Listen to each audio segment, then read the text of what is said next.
This summer ay ating papasyalan ang tinaguriang The Last Frontier sa probinsya ng Bicolandia.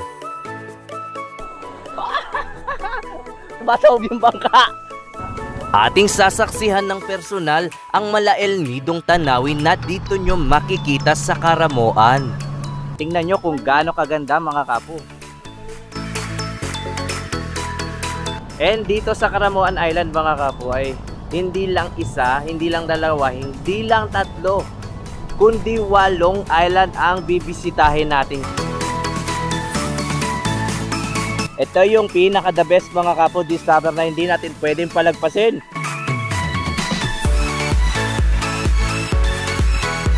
Dito na tayo magpapalipas ng tanghalian. And then dito na rin tayo syempre kakain. Eh nandito mga kapo yung nabili naming alimango sa halagang 250 pesos kasama na yung luto. Tayo rin ay magpapaluto at titikim ng mga iba't ibang klaseng sariwang seafood sa isang floating balsa sa ibabaw ng malawak at napakaputing white sandbar. Oh.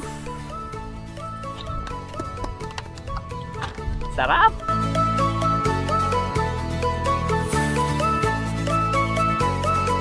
Hindi natin inaakala mga kapo na talagang aakyatin pa natin itong rock formation na to para makita yung tinatawag nilang bangus. At meron daw lagoon sa kabila nito mga kapo. At kung mahilig kayo sa extreme adventure, tara na sa isla na ito. Hatid nito ang kakaibang kwento at hiwaga. Kung ang El Nido, Palawan mga kapo ay may secret lagoon, dito sa Caramoan Island ay meron silang enchanted lagoon mga kapo. Ganda! And merong 2 bangus na palangoy-langoy lang dun. And mula dito mga kapo sa Caramoan Island, narito tayo upang mag-promote ng motorcycle tourism.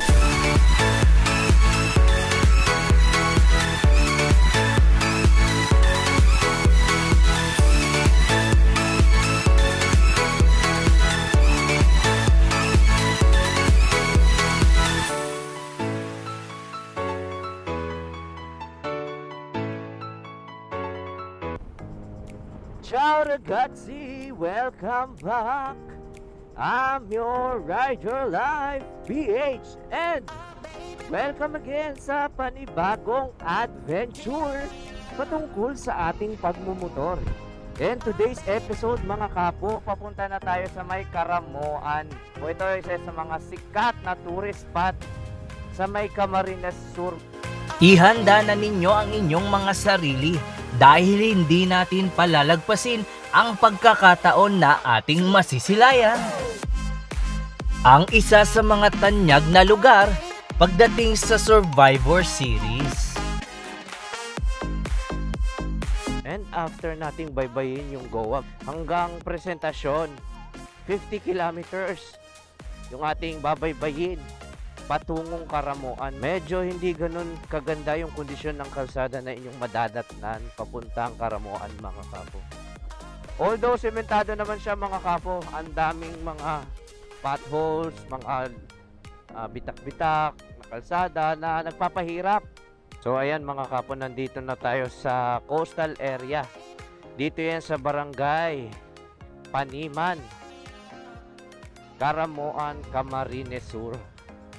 Kita nyo mga kapo, ayun oh. Grabe ang ganda. Alam mo mala El Nido, Palawan. Ito na mga kapo oh. Actually ito lang yung beachfront ng Caramoan, pero maraming mga isla tulad nun oh. Paniguradong solve na solve ang inyong summer. Kaya hindi ko na kayo bibitinin pa dito sa Caramoan. And ayan mga kapo, after ng ilang oras na aming biniyahe mula dun sa may Naga City, nandito na tayo sa Caramoan. And nagstay tayo dito sa Residencia de Salvacion.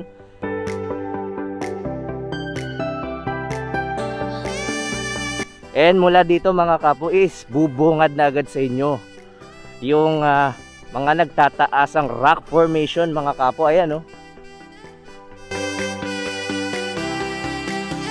And dito sa Residencia de Salvacion mga kapo, mayroong tatlong klaseng accommodation. Meron ditong small cabana na kayang mag-accommodate ng hanggang 2 tao. Meron din sila ditong tinatawag na big cabana na kung saan kayang mag-accommodate ng hanggang 4 na guest.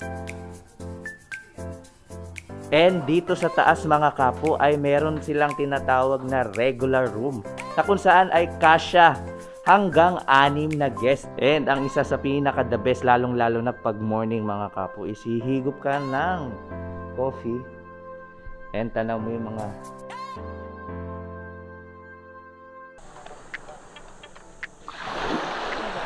good morning mga kapo. This is our day 2 dito sa Caramoan Island. And this morning mga kapo ay mag-island hopping tayo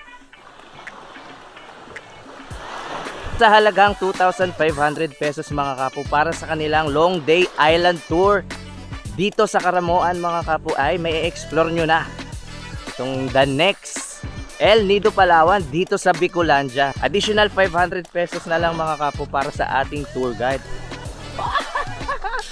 Matawag yung bangka. Sa loob ng halos 1 oras na biyahe ay sumakay tayo ng bangka upang masilayan ang unang isla na kung saan matatagpuan ang kanilang parola na may Batanes na tanawin. After ng halos mahigit 1 oras na biyahe, nandito na tayo sa ating first destination. Dito yan sa Barangay Kinahuan. Parte pa rin ng Caramoan Island.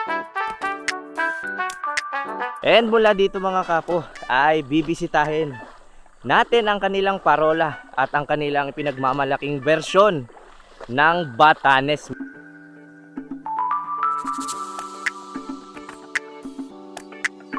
Tayo ay magte-trek na naman mga kapo ng ilang minuto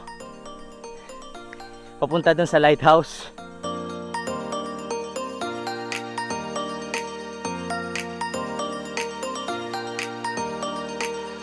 Dito mga kapo sa Barangay Kinahuan, meron ditong maliliit na local na blueberry. Napakaliit niya mga kapo. Ito siya mga kapo.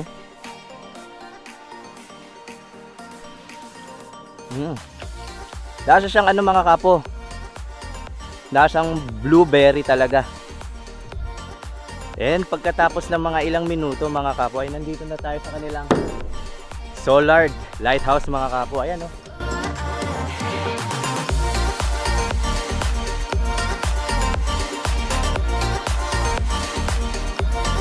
Pwede ata pumasok eh.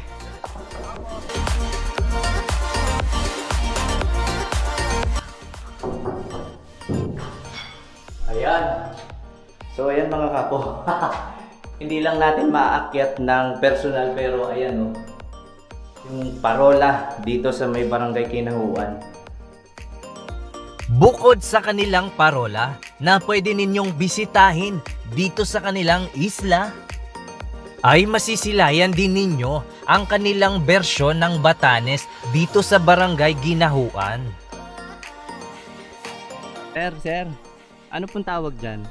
Saan? Ito po, yan, dyan. Oh, damo. Damo. Ito, damo po. Ito. Alin po? Yun po. Beach. Nag-uumpisa pa lamang tayo sa ating summer adventure dito sa Caramoan Island. Sa ating mga susunod na episode ay atin nang ipapakita kung gaano kaganda ang tinaguriang Survivor Series Island dito sa probinsya ng Camarines Sur.